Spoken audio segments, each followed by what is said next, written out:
Welcome, you guys. Today, we are going to have one of the most powerful conversations out today about narcissism. But first, as we always do, we got to start the show out right. I'll see you in a second.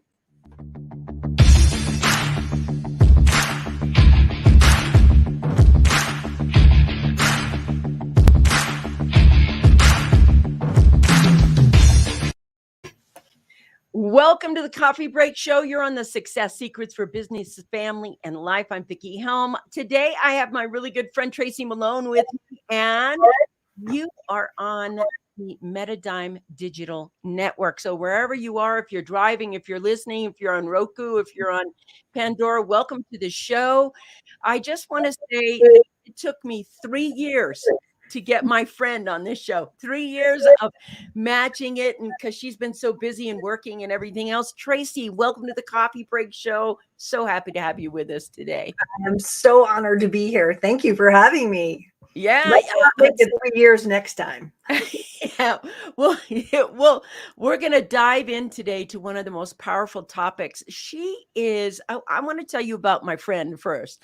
She is super fun to hang out with. She is got a great sense of humor. She is joy in a bucket, and just, I love having her over to the house and everything else. But I want to talk about your best-selling book, the one and the thing. Let's see, we were just talking, and I think I have known you some 12 or 14 years. And over that 12 to 14 years, you have been the consummate professional in something that was not talked about before. It's being talked about all over right now. Everybody's talking about it. But at the time you started talking about narcissistic abuse and the narcissist, you were like the only voice in the world that I knew of that had any experience with it or anything else. And I think this is going to be such a powerful conversation. So she is the author of Divorcing Your Narcissist. And hold that book up for me because I have the ebook. I asked her to bring that hard copy book there. She's a speaker and a coach. That I met her speaking at an event I was speaking at like, I don't know, 2008, somewhere around like that. It was a long time ago.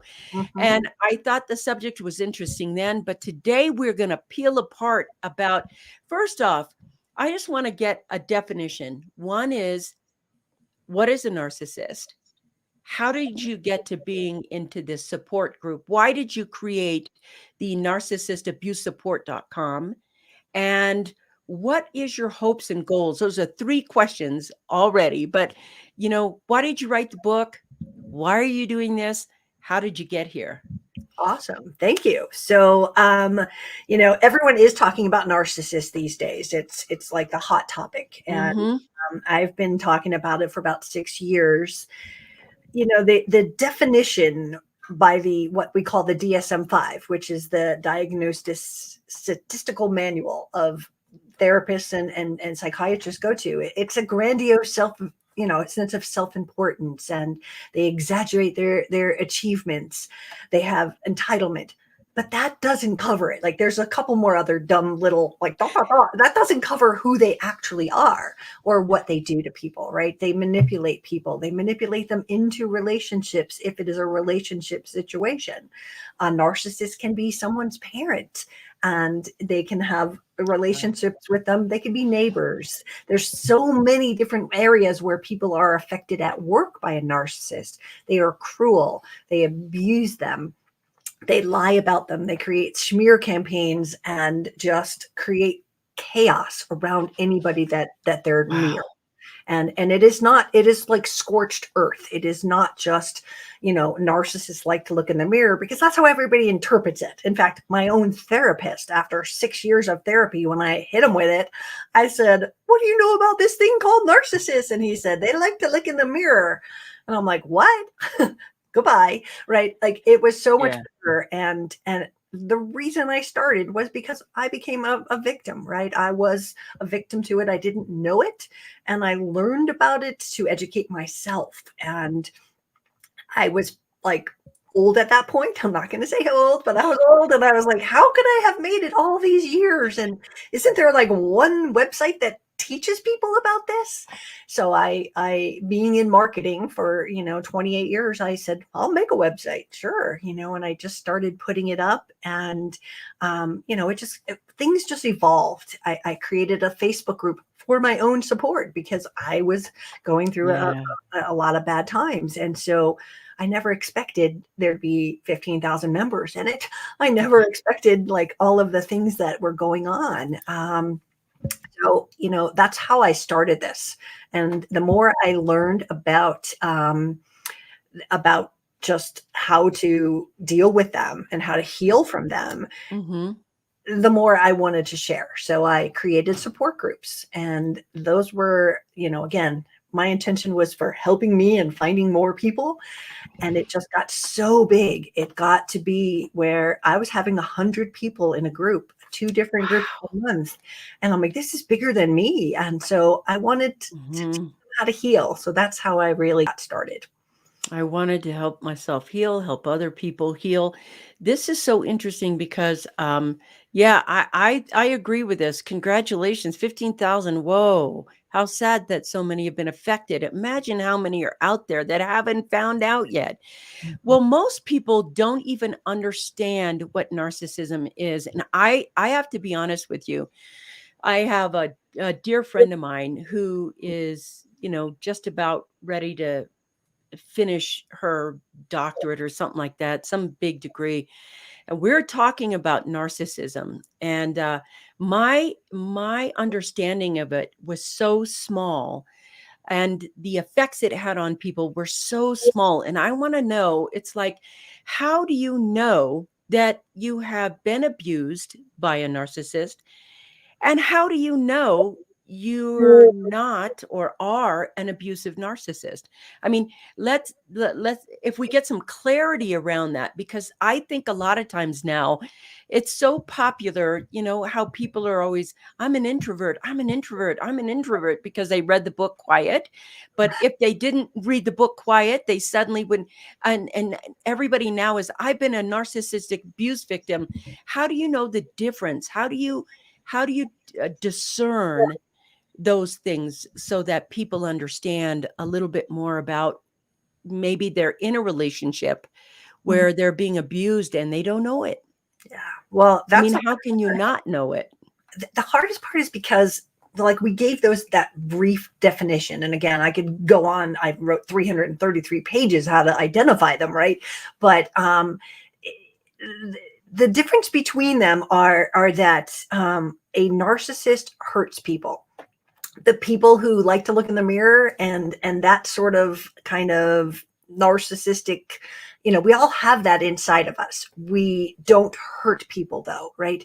The narcissistic person, whether it is their parent or their neighbor or their spouse, they almost go out for blood, and they come in a different way. So there's a cycle of abuse, and it starts with the idealize, devalue, discard stage.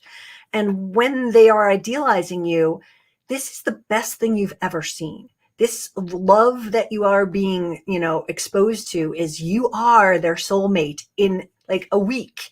They need to have all your time. They are love bombing you, is a word we use, where it is just overwhelming how much attention you're getting from them. And it happens too quickly. It always happens too quickly. And their goal in doing it too quickly is so that you don't get to see the real them, and you don't see what we call the mask. A narcissist creates masks, and masks are almost like an actor role where if So you are interesting. say a parent, like to the world, you're the soccer coach. You're so smart. You know what you're doing. Oh my gosh, everyone loves them. And then they get back in the car with their kid and they're screaming and yelling at them because they didn't kick the ball right. They embarrassed them, right? But to the world, they then get out of to go to for pizza, and they're all like happy, but they abuse their kid all the way there. So it can happen in so many ways. But, when someone is putting you down, it doesn't mean they're a narcissist. It goes much further and much, much deeper. And the psychological damage is that the people lose their soul. They just don't know who they are anymore, because often a tactic that they use is gaslighting, right? And gaslighting is just a manipulation that you are like, think you're losing your mind. That, you have like examples of, wait, I Wow. say that. No, what are you saying? I didn't say that. And then if it gets Mm. enough, all of a sudden you're questioning, did I really do that? I'm pretty sure I didn't do that. Right. And all of a sudden you are in this situation where you just don't have who you are anymore. And, there's financial Wow. abuse. I had a client the other day, her ex broke 19 bones. Like, that's Wow. crazy, right? They're not all physically abusive. They're more emotionally abusive, but they do cross the line. There's the criminal aspect Mm. where they can call on their wife of 30 years, call Wow. child protective services and make false claims about them without any, like, they know that, say, the mom was like a great mom, but in order to not pay them as much money in the end of a divorce, they're going to accuse the mother of being, an abuser, or, just have all these false allegations, so that the mom is now playing defense and could Wow. potentially lose her kids. I've got 3 or 4 friends that have never seen their children again. Wow, that's just blowing my mind what you're saying, because to me it's like there's a point of manipulation and a point of being manipulatable that is part of that has to be part of the healing from narcissistic abuse. I just want to say hi to Ken, because Ken popped on, said two of my favorites. Hey, nice to see you. We were just talking about you, Ken, saying that impact family, and here we are. Thank you for joining us and popping us in. So I want to go back to the conversation because it's so powerful what you're saying. To me, that just is a whole lot of crazy when people manipulate or twist or take the truth and bend it, or they bend it so that they somehow, it's like a narcissist. And I don't know, so I'm asking. Deborah's in the house. Oh, yes. Thank you so much for being here, my friend. Big hugs from both of us. So, inside a narcissistic mind, there must be something where the manipulator wants to always win or always look like the good one out of the relationship. And so there's got to be some naiveness where, you know how some people say, Tracy, they're like, if you're very trusting of another because you're just kind of a trusting person. And it's not innocence, it's not naivete. It's actual, I'm a trustworthy person. And so I trust you first before I am cynical about you. And when you start breaking my trust, then there's reason to distrust you. But prior to that, there isn't. And so somewhere along the way, if you're in a relationship with somebody and you're a trusting person, what are some of the clues that you can first get? Because you mentioned that three thing. There was the first time they're loving you irresistibly, and then they're discarding you or discrediting you or devaluing you. There's got to be a walk between here and this point where there are hints that things aren't right. Right. And I think, in my opinion, would it be both people? Like, I have no boundaries and you're a narcissist? Or Absolutely. I doubt myself and you're a narcissist? Is there a certain type of personality that a narcissist hunts for? Oh, And what is that? Could you say more about that? Could you share with us some of the things we could look out for in ourselves yeah. and in the narcissist so that we can begin to even identify them? Absolutely.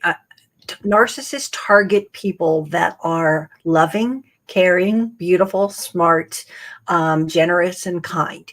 That's what they're looking for. They're looking for someone without boundaries. They're looking for an empathic person that feels for them. So when they tell their victim story, that they can hook you by it and you get hooked in, and then you help them, right? Whatever it is, we call the reason that they pick you, that's your supply. So they target Supply. you for a supply. They target you for, I have a part in my book talking about the different types of narcissist, the first one we want to think about is the overt, like clearly almost grandiose. You can see it on them. They are just like, I'm important, la la la. But when it goes farther than that, the next level is the covert narcissist. That's the one we were talking about, that everybody loves them. They have got this like persona. And so they get hooked. And so when we have the differences, we also have narcissists with purpose. So it's the rich narcissist that tells the victim, oh, you don't have to work. I make enough money. You don't have to work. And they put their trust in this person. It sounds like a really good deal, but that rich narcissist then goes and destroys the victim even more. A poor narcissist has a target of someone who has assets that they want to take. So there's a reason that they target us, but our vulnerabilities are what we have to understand. Yes, being empathic and being compassionate. If they tell you a victim story, you hear it and you go with it. You're like, oh, you poor thing. I'll help you. I'll never leave you. I won't cheat on you like your wife, right? So they play that card and they tap into that vulnerability. Most victims of narcissistic abuse have, like myself, discovered that, oh my God, it was my family. That's why I didn't recognize it. Wow. We're so normalized to abuse. Again, verbal put downs. You're not good enough. No matter, you can get like 100 on a test, but your hair looks like crap, right? You're like, what? Like you just graduated from Harvard and you're sitting there and your parents are going, well, you could have made a better speech, or next time, you're not good enough. You're not good enough. So if you have that and someone comes in who is that knight in shining armor, that love bombing, you're the best thing. I've never met anyone as great as you. You go, oh God, that's great. But they're also, it's all part of the game to hook you. And then slowly they start to change. And like suddenly you're not loading the dishwasher right. Or, oh God, that's just a small thing. But well, why do you always do that? And they just start to pick at you. And then what happens with a victim that is, say, codependent, empathic, all these like vulnerabilities, abandonment wounds, right? They'll stay. They don't want to be abandoned, right?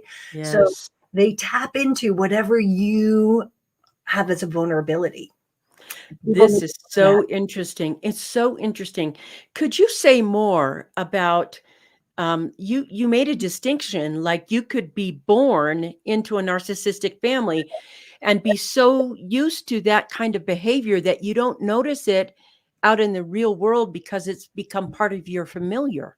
Absolutely. Absolutely. If you think about a adult child of a narcissist, obviously we were little before this happened, but if like, say, ghosting was a normal pattern of my entire family, ghosting was our family vacation. It was like, who wasn't talking to someone at any given time?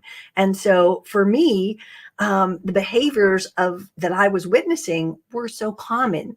Oh, they'll come back. That's what happens. That's what people do, right? Manipulation, telling me that I didn't do something right. Even though with victims of this kind of abuse, they're doing everything. They are literally like the human slaves to the narcissist after they get hooked. And they are like, you do everything you do. And it depends if they are, again, financially, secure. The narcissist will come in and like on their wedding day, the house has to be, I want the title in my name by tomorrow. And a lot of people do it. And then they're like totally like, they lose everything. They lose all their money. They lose all their savings. I had a lady who knew this guy for 2 months and married him 2 months at the 2-month mark. Wow. Said he couldn't open a bank account there yet, but like they were going to buy a house. So could he give her like $5,000? And that was his part, but it all went into her joint account. So she makes the big deposit on the house out of the joint account that he's now on. Now he owns half her house. Wow. And marriage lasted 2 months, and it took 1.5 years to not have him get her house. Like $100,000 to fight to keep her own house because he pulled that trick on her. Wow. I'm so interested in both parts because I see both parts painful. If I were a narcissist, I think that would be a painful way to live, because underneath that, you must not believe that you can get what you want, have what you want without getting it from someone else, that Mhm. you can't get it yourself. And so there's some sense of real piss poor self-esteem. On this hand, there must be someone who has no boundaries, no discernment, no awareness of what's going on. Mhm. And then this battle ensues. It's just painful all around to have that kind of thought that you were raised by a narcissist. Now, if you don't know you're raised by a narcissist and you find yourself in a recovery stage where you're learning about what's the maybe the top 3 things that people can begin to learn about themselves to gather more discernment in the world, so they're not, because if you don't, it just seems like you would go from one narcissist to another narcissist to another narcissist to another narcissist if you don't stop the cycle yourself.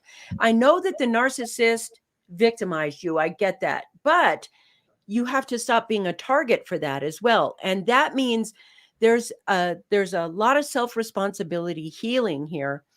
What would you say to somebody who's listening right now and they're in it Right. and they don't know what to do, Mhm. and they want to get help and they're scared, they're anxious, and they what would you say to them? What are 3 things you can give them? What do they need to start working on right now so that they can transform this over a period of time? Okay. Well, the first thing is they need education, right? They need to understand our lingo. Go get the book. The book is here. Here's the link to the book.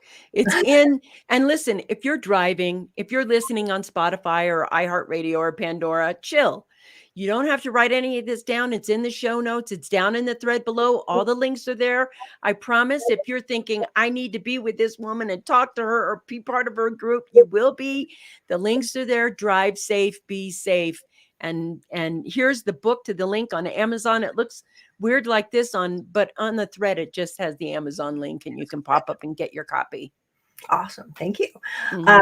So everybody's prescription for recovery is different, right? It's looking at your wounds. It's not necessarily, and these wounds could have been caused by the abuse. If you've been married to them for Mhm. 30 years, you have lost all your self-esteem. You've become a robot. You learned how to put out fires. You learned how to walk on eggshells, right? So Wow. what were the wounds, right? Is there an abandonment wound? Do I have to work on my self-love? What most victims of this type of abuse have to go through is understanding, how do you trust somebody?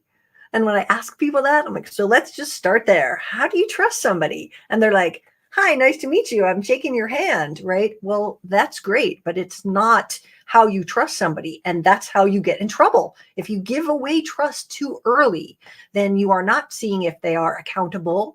You're not seeing if they have integrity. You're not seeing if they listen and honor your boundaries. So all of it has to be where you come up with a different way. You don't give that trust away. So that's always something like, wow, Mm. did you trust them too early? Did you just say, sure, here's the deed to my house? I trust you. You're my husband. Great. Well, no, like we have to, again, a lot of what happens here happens after they hook you. Sometimes the after they hook you is on your wedding day. I had a woman on the day she left for her honeymoon, like they had never had a fight. Everything was normal. He punched her in the face and said, "You listen to me from now on her honeymoon first day." Like it's a Oh, flip. It's a way that they just say, that was it. Okay, now you do what I tell you to do. It's not quite always that way. Sometimes it ebbs, it's slow. Like I didn't see the really, really bad behavior with my narcissist for years. That love part was always up there, but they were still using me. The last narcissist had me be his babysitter. And again, I'm his girlfriend. I'm the emergency contact for his kid at school. It seemed normal. He would get his schedule from work every week and go, "Hey, Tracy, I'm away these days. Can you watch my kid?" And I'd be like, "Sure, I'll move my whole office and sit in your house all day and watch your kid." Right. But that was how he was using me. Now, it turned out that guy was dating 3 of us at the same time. When I first wow. when I first met him, he had he had been through a horrible divorce, and he had a relationship with me, and he had taken money. I had a web design business at the time. He had taken $10,000 from 3 different clients and wasn't giving them a website, and they were suing him. So he dated me to make the websites. I know that now. Whoa. I said, sure, I'll help you out, honey. I'll make some websites. I mean, how naive was I? I'm giving away my time. I'm not getting paid for it to bail his butt out, right? Yeah. So that was one case, right? With me, I'm his babysitter and I'm making websites. At the same time, he was going through divorce stuff with his ex-wife. He starts dating and, all the other parts with a mediator, right? So he's got that going on. Wow. Gosh, he was very charismatic. And again, it was all control, right? We were all like had a purpose. The other and last one was a massage therapist and nutritionist. And all of a sudden, he and his son are getting healthy and they're on this special diet that she's sitting there working with them. And so each one of us had a purpose. Had it not been so quite obvious that I ended up knowing them and talking to them and even going to Italy with one of them, we wouldn't have seen the crossover. Like one of them lived in Australia. And when I met her, I'm like, when did you see him? I was always with him. Do you know what he was doing? He was having me watch his child, sending me pictures of Chicago and taking her to a local hotel. Because I thought he was in Chicago. I'm getting pictures of, here's some. Wow. That's so complex to live like that. That's it. It's like weaving this web of deception. Absolutely.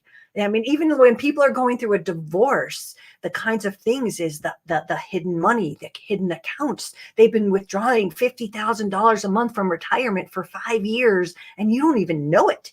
Right? Holy smoke! This is so sabotaging. So, I mean, like the it almost seems like it should be illegal, but Yeah, I mean, when we go into my divorce in court, the nobody ever said to me, this was years later that I learned, right? No one ever said to me, I think you might be a narcissist. This is very odd, the behavior. It wasn't even talked about back then. It wasn't. And it was very, it's interesting, Tracy, because one of the things I want to ask you about is the ratio of men to women narcissists. Because I know we're talking a lot about males because we're talking about divorce and women, et cetera. But is it equal, or is it, men are more narcissistic than women, or what's the ratio of that? The numbers are skewed because nobody counts them. They don't go to therapy. If they go to therapy and someone says that they're being narcissistic, they never go back. So nobody's like putting them on a counter. So, male or female, the percentages of victims is what I can tell you. And that's about 80% of my audience on all my platforms and my coaching is about 80% women.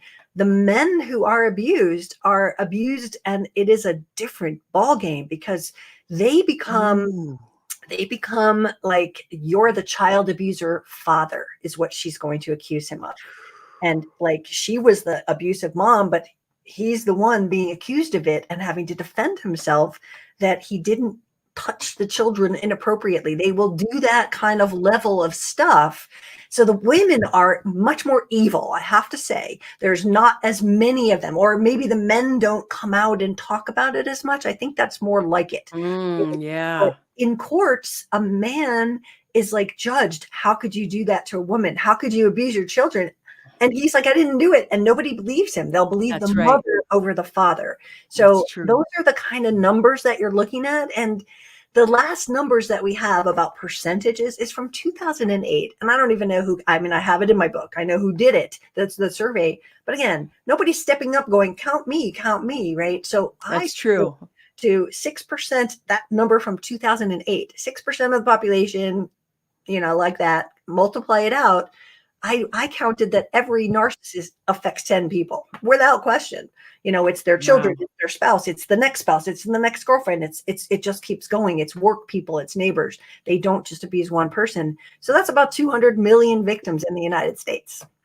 Wow. Yeah. Wow, I'm just stunned by this conversation. I'm so glad we're having it because there is a point where, especially right now, I think that it needs to happen because there's a lot more loneliness. There's a lot more suicidal victims. There is a lot more isolation from friends and family and everything else. There's a lot more of that going on right now because of the pandemic all over the world. Mhm. So there might be a sense for those people without the boundaries there, a sense of more neediness. So you're more hookable, you're easier to get the fish out of the bucket. And if it's almost 200 million people, in just the United States, around the world, that's big. So there is a big lack of consciousness. And the dividing line between uh, what I would think me and another person, the dividing line is a sense of self. Mhm. And for me, I'm like, what I know about this is empathically, I feel like I'm an empath, but I'm an empath with really strong boundaries. And the thing about that is there for me is that I'm not a people pleaser. Have I been? You betcha. Because I think that's what women are taught a long time ago. Us, our generation, the generation behind us, the generation before that, Mhm. women, I was just talking with another person. Women are supposed to be seen as the nurturers. The women are supposed to be seen as supportive. Women are supposed to be seen, but not really heard. Women are supposed to be servers and she's your cheerleader, she's your this, she's your that. We're like trained Yeah. from a young age to drop our boundaries and our sensory system, where our red flag system is saying something ain't right. Or I love this dude, but something ain't right. I love this woman, but something ain't right. Where you get that red flag feeling. Mhm. And to me, I like this. I'm going to pop over here. Don't be a people pleaser, be a self pleaser. And those who agree with your self view will flock to you. You can't please everyone. And this is where I want to get to be, because I want to talk about what we've been trained and how that is like a, a target on your back almost, because men are allowed to be stern and discerning and say no and have guts and candor and everything else. Women, if we're doing that, we're the B word. Mm. We're everything. She's this and she's that and she's etc. It's like, and now that women are becoming wealthier Mhm. and more able to handle their own money, their own life, that Mhm. makes you more of a victim, especially if you like are living your wealth. If you're living your wealth right now and you have the watches and the jewelry and the houses and the cars that you got, you can betcha there's part of you that has to.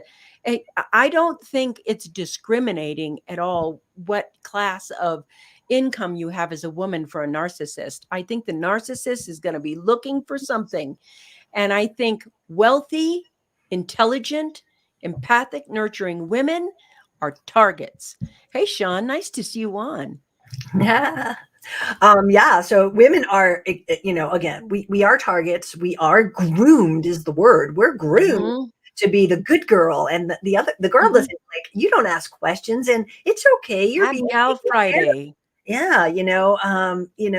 My internal, narrative from my parents was, Tracy, you better marry well because you're never going to be anything on your own. Whew. So with that in my mind, that was like my guidance was, oh, I'm not good enough. I better find someone to fill that hole. And Wow. and that's how my life began, was finding that. But it wasn't Hmm. about love or integrity or reliability or anything. I Hmm. was groomed to look for like the person that was going to take care of me and then trust them and believe them and never question them. Right. When you talked about the financial key, giving the key to your financial, again, sort of the, okay, honey, you don't have to work. Well, there goes your 10 years of putting into Social Security. Most of the people going through a divorce, they're like, I don't even know what we have as assets. I was never allowed. They'd That's put the true. out into the checking account and I never knew what they made. I signed the tax returns every year, but I never got to look at it. Like they are kept in the dark so that they are controlled by it. And I had one girl that was like married to someone you would think she would have known he was very wealthy, but every time she went out and spent more than $50 in groceries for a family of four, she was forced to go back to the supermarket and return them. We're too poor. Right. You can't do that. You can't do that. And then she starts the divorce process. And guess what? They were millionaires. And her divorce cost 1.1 million on her side to gosh. dig up the bodies, dig up all the stuff he was hiding. And you still really never know. So it's an intense journey if you are one of these people that have this, predisposition to be a victim of it. And it is repetitive and they always get worse. They are not like, you don't go from like you, if they listen, the narcissist listens to what you have tolerated before and they amp it up. So while you're on first date saying, yeah, my husband cheated like 15 times, but I'm a Christian woman and I believe you stand by and you forgive and forget. And I wanted to make it work. Well, when you say that, and I'm not saying you'd say those exact words, but that's what they would extract out of it. But when you say that, then the narcissist is under the table going, I can cheat. Yay, she won't do anything about it, right? It's showing them you don't have boundaries. And then they go, check, she's a good supply. And I want to talk about that right there because I think what you said is one of the most powerful concepts around why narcissists get there. There are narcissists all over religion because the thing about being a good Christian woman, being that good Christian woman and being that support, being this everything, and your husband being able to, the roles are completely identified within that particular religion, and it can always be hidden or everything else. And just read your Bible and pray some more and pray some more and pray some more, and that's not working. It's not working. I want to talk to the women or the men out there that are experiencing narcissistic abuse. And I can imagine it being the get a handle on your wife. I could feel that there would be more shame in a man's camp and more feelings of abuse in a woman's camp, but more shame in a man's camp if there's narcissistic abuse. I want to talk to the people who are in it right now. I want you to say maybe 3 different things that they can do right now. And I'd like you to, Robin, if you could, Tracy has a YouTube channel and a Facebook group, and I'd like to post them inside the links right now so that everybody who's listening, who needs support, who needs help, who's maybe even suspecting for the first time, maybe I'm in a narcissistic relationship and I need help now. And I want that there. So YouTube channel, what is the name of your YouTube channel? And Robin, will you put it in the show notes down below? Tracy A. Malone. Tracy A. Malone. Tracy A. Malone on YouTube, right there. And your Facebook group? The best way to get to that, because they've got that weird old thing, but the best way is to go to my website, Narcissist Abuse Support, and there's a link to the Facebook group there. Narcissist Abuse Support. You can see it scrolling along below down here. It's in the video there. So thank you. There's the YouTube channel, Tracy A. Malone, right here. You want to start unraveling this painful process now. And I will tell you that Tracy, she's got 15 years or more at doing this. Here's the website, Narcissist Abuse Support, narcissistabusesupport.com. You cannot get through this without having support. Yeah. Because that's the piece that's been missing all along is support. And maybe you've had girlfriends say, he ain't good, or he ain't this, or you got to get away from that, whatever that is. You still need logical support, and you need to be supported through it. It's not a moment in time. It's like a transition in time. And so what I want to talk about again today, thank you. Here it is, Facebook user. Thank you. It is, YouTube, Tracy Malone, right there. Thank you for putting that up. I bet that's Deb or somebody. Thank you for putting that in there. And the book's in there. This is such an epidemic in this world. Mhm. And the only way to turn it around is to get these support systems and this kind of information out. Thank you, Deborah. I see that it was Deborah, of course, girlfriend. We knew. We knew. We knew it was you. We want to get this information out now so that we can make we can make a difference in the world right now. So here, if you're a man, if you're a woman, what do you want to say to them? What are 3 things they can do and what they can work on? And go get support right now. Absolutely. YouTube University is the best place to start your education. Like there is so many, YouTubers out there and some that are amazing and get about 100,000 views in a day. And it's just like, they just go, boom, a video goes up every day and wow, it just goes crazy. So get the education that you need. Start with YouTube. If you start to identify with those, wow, that's a red flag. That happens to me. Oh my gosh, they do that. The lying, whatever it is, look at getting those answers, because if you don't have the answers, you're not going to be able to move on, right? So education is important, but don't just stick with YouTube. If you are up in the middle of the night watching YouTube videos, you're not getting sleep, you're not going to rest, you're not going to heal. So, pick up a book. Books are going to be 1,000 hours of one person putting in all their work. They're going to change. Pick up her book. Put your book on screen again. Book on screen. Divorcing Your Narcissist. There it is. That's the book you want to have. Not just read that book. Yes. Continue, my friend. So it's education, right? We have to get that. And you have to start to find support. Your friends are not going to understand what is going on. And you're going to sound like the crazy one because you don't have the vocabulary yet to understand it. And the narcissist has probably built this fake persona. Everyone thinks they're charming. Everyone thinks they're wonderful. And so now you've got this obstacle. You don't want to be with your friends in this situation. You need a support. So get onto a Facebook group, get into something where you have a counselor that actually knows about this. That is one of the hugest voids in this puzzle, is that the education that a therapist gets is 2 weeks on all personality disorders. Have a nice day. Wow. Next topic.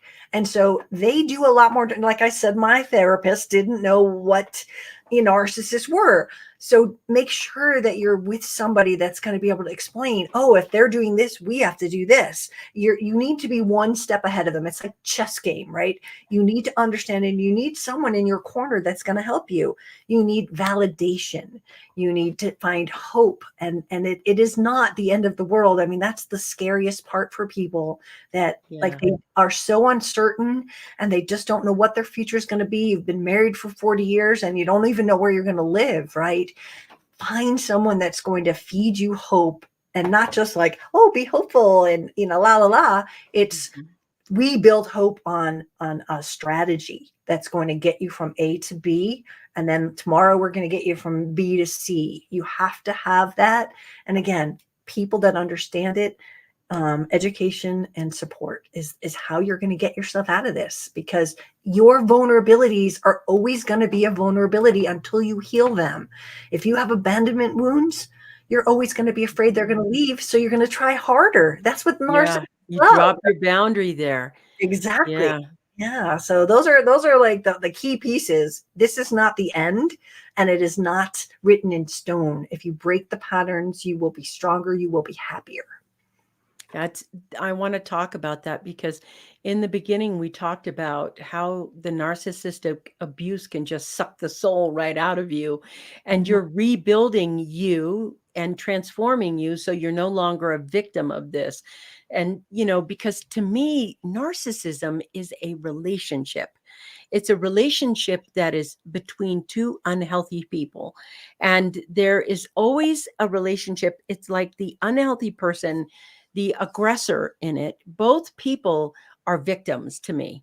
And one is an abusive victim and one is the receiver of the abuse.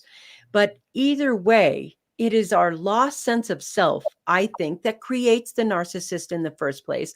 It is Mhm. our lost sense of self that creates the victimization for the narcissistic abuse to even happen. Now, to me, there's a teetering line between narcissistic abuse and domestic violence. And I want to talk about that Mhm. because the narcissist can be domestically violent in a Mhm. quiet, manipulative way Mhm. without, punching you. If there's any striking, narcissism has moved from narcissist abuse to domestic violence, and you have to have that borderline. There is no reason for violence of any kind, whether the violence is physical, emotional, or mental. It's just violence. Thank you, Barb. I see your, comment there. And what I want to say is, what's the dividing line? Because it's narcissistic abuse is like mental abuse, it's manipulation abuse without the physical violence in there. That's why I said to me it should be illegal, but it's very hard to prove this. If you're a man and you've said earlier in the show, people can lose their children and not be there because of this tendency, this uh, acceptance of this kind of abuse. Mhm. And to me, it's equally as damaging. It would be equally as damaging as violence. It would make you cynical. It make you doubt yourself. It make you, etc. And I want to talk about narcissism as friendships, not just relationships that are married, but your narcissistic girlfriends and or boyfriends if you're a man, your bromances that are narcissistic. And how does that happen? How do they play out in that realm? Sure, sure. Let's start with the DV thing. So the domestic violence, like narcissistic abuse is the gateway Mm-hmm. to that. And again, Mm-hmm.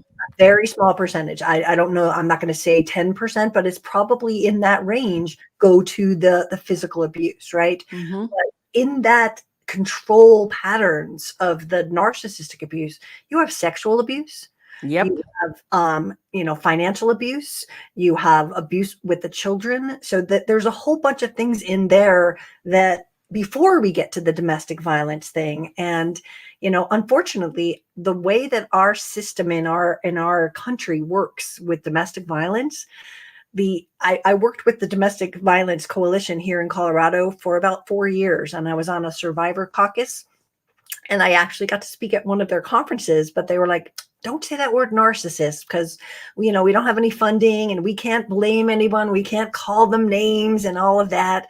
So there's a stigma, even though the domestic violence world knows that this is the gateway to further abusing people. The problem is the system doesn't have anything to help victims of emotional abuse because they just don't have the money or the funds. They barely have funds to help people who are raped and beaten and needed housing, right? So they just don't have the bandwidth to get onto this. But the line is, if they cross that domestic violence and you're getting restraining orders, I mean, it goes that far. Stalking is also right before we go into like someone punching you. And all of my clients that have been hit in any way, shape, or form say, I would rather take the punch than the emotional abuse that comes with it. Agreed. You can get over the punch and it's Yep. horrifying and it's scary and it comes back next week, but you kind of know that it's the rest of it and the control that leaves them, again, soulless. I picture it like the Dementors in Harry Potter, just sucking your soul out. Yeah. Yeah. That's what they do. And so, to me, Mm. that's one of it. Now you want to talk about the friendship part? Yes, I do. So there are some, obviously, narcissists have friends. And, Yeah. we have to learn the signs. If you have a friend that is constantly sort of feeling like they're using you, you're always the one doing all the things and they're using you, they are putting you down, there's just so many intricacies there. But it really, I've had people that have had narcissistic friends that couldn't leave their house after it. They were so just like, it was so horrifying that the trust that they gave and the almost like obedience to them, like, I did everything for my friend and then they did this, whatever it was. It's the shock of it. And Yes. again, it's because we don't have our narc radar turned on yet, right? Until now, once my survivors see it, you can't unsee it, and they usually lose half of their friends too. Yeah, and that's so interesting because this, to me, is where the word frenemy comes in and Mm. mean girls come in. These are the starts of those unhealthy narcissistic relationships. So I Mhm. want to say the relationship you have with yourself, the relationship you have with yourself is the only way out of being an abuse kind of victim. Now, I can see that if you were bullied when you were in school, I can see if you were a people pleaser in school, or you were made to respect authority figures without any kind of discernment given to you. Like, you listen to your teachers and you're going to be a good girl and you're going to be this and you're going to be that and you're going to be these things. This is how you get around the world and be a good neighbor and etc. You have to ask yourself one question. And I learned this as a very young child. I taught it to my kids as well. You pick your friends. You do. So when you pick your friends, are you picking friends because they need a friend or because they are a friend? And Mm. when you get to the point where you're picking your friends because they need a friend, you're becoming a victim. If you pick a friends that are a friend, it's the ability to show up with them. Because I will tell you, the next hardest thing that a narcissist abuse survivor would absolutely go through is opening their heart again to another person. The Mhm. vulnerability of that, the trust issues that are built around that, that's a whole other thing. This is why I said support is a transition. It's not, oh, support for a month and suddenly I'm better and it's over with. No, this is a fundamental, accessible piece of you that you're not protecting you. Mhm. And then if you're not protecting you and you get stung, you might be protecting yourself too much, too hard. And Mhm. so what can they find when they go into support? When you start with somebody who is a victim and they come to you and they're just shattered. They're shattered. Their life is shattered, their work is shattered, their credibility shattered, their inside, their heart is shattered. What can they expect from working with you? And you guys, we may go a little over today just because the conversation is on fire and on point. Awesome. Thank you. So when somebody comes, again, the wounds are different, right? They might be in the fire pit and trying to find a way out. That's Mhm. important. They need to understand sometimes you have to leave in the middle of the night. Sometimes Yes. you have a choice. It's that toxic. Other times you need to plan and prepare. So some of my Mhm. clients are, okay, how do we get out? How do we get out safely? If it's a divorce situation, what do we do, and where are we going to live, and all of that. And then if it's a relationship and they've moved on or they've broken up with that person, they could be totally brokenhearted and not know like how to put their life back together. So we build that up. Others come to me with the narcissistic family members. And I had a conversation with someone last night and they were like, I think I've decided I don't want to talk to my mom anymore. They're too toxic. And we took through the steps of, let's think this through, because it's okay to make that decision, but you have to be prepared for what they're going to do on the other side. They might not just take it. And what if they show up at your house? What if they reach to you through your children? How are you going to tell your children that they don't have a grandmother anymore if you do this? You have to go through different steps. So everyone's going to have a different journey and a different, like, we need to look at this. We need to understand this. My lawyer just got off the phone and they said this. What am I supposed to do? Or my ex is pulling this trick. Or how do I better communicate with my co-parenting, spouse? So everybody's going to have a different thing. I've done group interventions. It's really cool. Where, like, say, their brother is married to a narcissist and the narcissist is cut off the whole family. So the family's going, how do we get to my brother? How do we help him? Right. So family interventions, things like that. I mean, so it's always a surprise when you get on the screen. You're like, okay, here we go.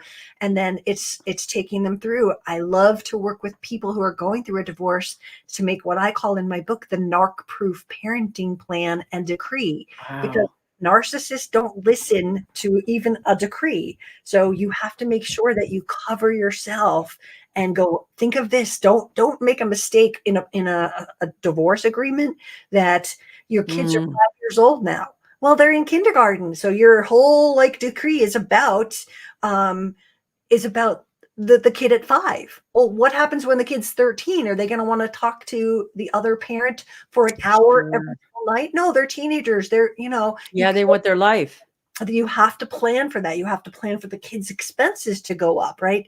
And so I look Mhm. at their parenting plan, I look at their decree and go, oh gosh, like you get them Christmas this year, I get them next year. Seems like the normal out of the Mhm. box. But I've had a client, and it's in my book, that said the husband took the kids on Christmas Eve and kept them for 2 weeks because it didn't say bring them back. It didn't say that particular Christmas starts at this time and ends at this time. So again, I would Wow. work with them and go, whoa, don't let that one go by. That's too dangerous. Specificity.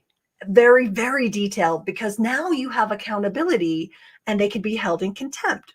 Like with the Christmas guy, he kept them for 2 weeks. She called the police. She's like, get my And kids they back. could do nothing. They're like, sorry, it doesn't say when he has to bring them back. If it did, we could say, sir, you have to bring them back. There's a law, right? You have to create something. So a lot of people I work with on that level, and just I have talked to so many people that when I hear a story, I go, okay, this is what they're doing, and this is why, and this is their next step. And then we are more Mm. and less blindsidedness, and it all really depends. There are narcissists at work. Think of the corporation Yeah, where you every bet. CE anything Mhm. is like very narcissistic. And if you are doing their bidding, like that supply we were talking about later, and you are on their good side, you're going to be the favored one. But should you question them, you're going to get fired. They're going to like create some kind of Yeah. diversion in the job to get you fired, because you're no good to them anymore. And then I would work with someone like that. And again, every situation is different. And if it is where they are divorcing someone and we have to look at, oh gosh, my ancestry, my family was like this, and I never put the two of it together, we've got to heal that stuff. So it's always different. But to me, it's absolutely fascinating. And it's almost like a puzzle. We're going to find the answers here. And the longer Yeah. you talk to me, I mean, I'm not saying I want clients for 5 years, but if we sit there and talk to you once, I'm not going to get as many pieces of nuggets. Oh, that was a good one. We can use that there. So it really just helps. The more you talk to someone that gets it, the better intel you have and learn how to heal. God, this has been such a powerful conversation. And I got to tell you, it's brought to mind something I want to ask you. And I want your opinion about it, because I believe that there are narcissists who have endless funds, endless funds. So maybe she married a rich man or he married a rich woman. And their endless funds means that when you talked about earlier about leaving, see, if the narcissist has no money and you leave, they can't follow you, they can't find you, there's just no money. But if it's a wealthier narcissist, somebody with endless funds, they can follow you, follow you, follow you, follow you, it could be like that drag, Mhm. and they can take you to court, take you to court, take you to court, knowing that their job, their want is to break your bank. Yeah. And so before that happens, if there is somebody in that situation right now, and there is that plan that you just talked about, the parenting plan and everything else, because you're not going to be, um, I can promise you that there's probably not going to be cooperation from the narcissist Mhm. for an equitable divorce, an equitable thing where, Mhm. you told me not to work. I've been raising your kids for 10 plus years or even 5 plus years. And now I need to be supported as to raising these kids again, and etc. And those kinds of plans. What are you going to say to the woman? Because I know that some women don't have fight left in them by the time they leave. Yeah. They're like, here, take it all, just take everything, give me my kids, and we'll struggle. Mm-hmm. What are you going to say to that woman, or man, because it could happen to a man?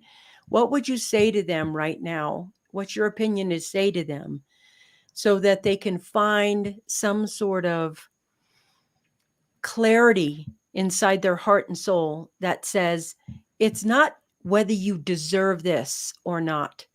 It's that this is part of what you have to continue. Do you know what I mean? In other words, yeah, I know you want it to end really fast. I know you want the problem to just go away. Mm-hmm.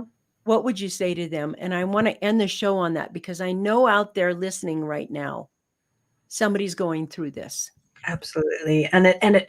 You just have no hope. You're hopeless. You have Yeah. lost all energy to fight anymore. You know, a lot of people just throw up the white surrender flag. I can't fight. Give him what he wants. Just settle it. And I'm sorry, I keep using him. It could be a her. Just like, let's just get this over with. That is one of the biggest mistakes, Yeah. because they don't go away. They're like rabid dogs, especially those with assets, right? They come back, and they just keep fighting you. So you have to learn the strategies, and again, knowing what your rights are.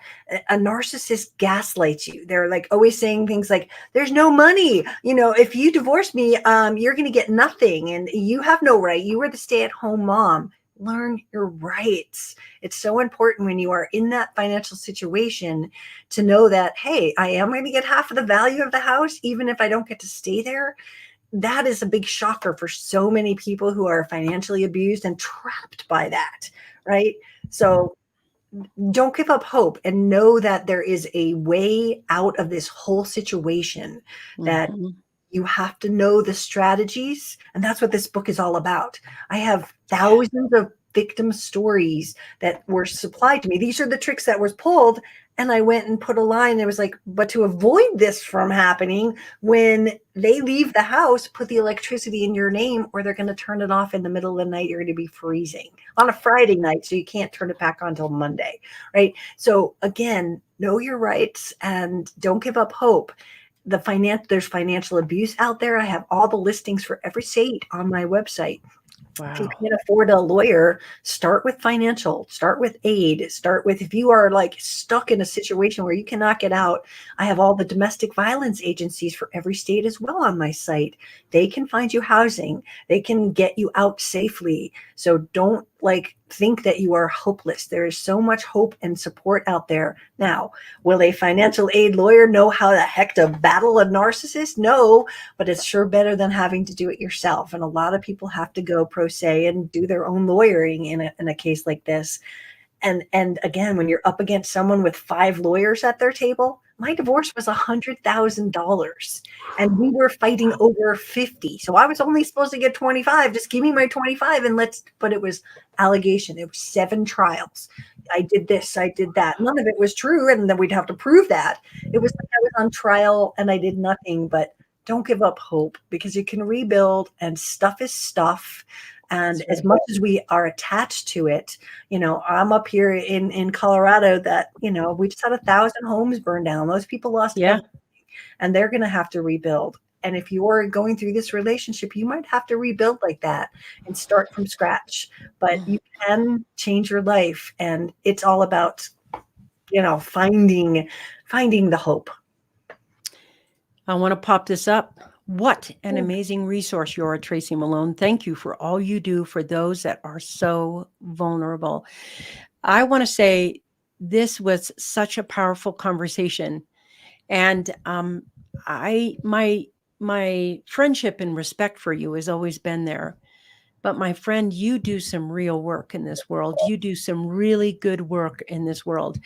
Please go get a copy of that narcissistic abuse book, How to Divorce Your Narcissist, and read it. Read it. Go to the website right now, Narcissist Abuse Support. narcissistabusesupport.com. Read the book, join the Facebook group, get on the YouTube channel, get your connection with her. If you're going through this, you're not alone. You don't have to be alone. Reach out, whether you're a man or a woman, and get some help today. That has been the coffee break show for today. I'm so excited that you have been here. I will have her on again. I promise we'll do this again. And it won't take us 3 years. I promise we'll do that. All right. That's been the Coffee Break Show. I will see you guys next Wednesday when we have another terrific guest on. Until then, be well.